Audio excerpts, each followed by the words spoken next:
আবার মুখের উপর কথা বললে আমি জুতো দিয়ে পিটিয়ে তোর মুখ ভেঙে।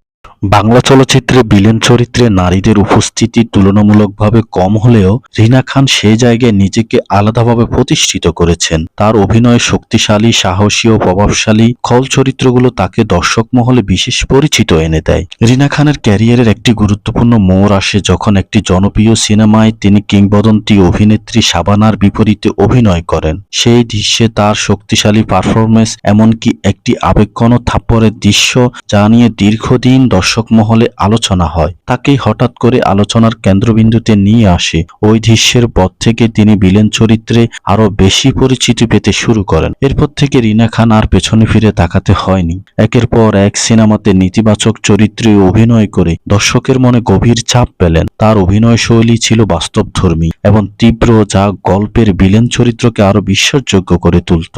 বাংলা চলচ্চিত্রে ভিলেন চরিত্র বলতে যেখানে সাধারণত পুরুষ অভিনেতাদের আধিপত্য ছিল, সেখানে রিনা খান সেই ধারা ভেঙে একজন সফল নারী ভিলেন হিসেবে নিজেকে প্রতিষ্ঠিত করেন। তার উপস্থিত সিনেমার গল্পের উত্তেজনা, নাটকীয়তা বাড়িয়ে দিত।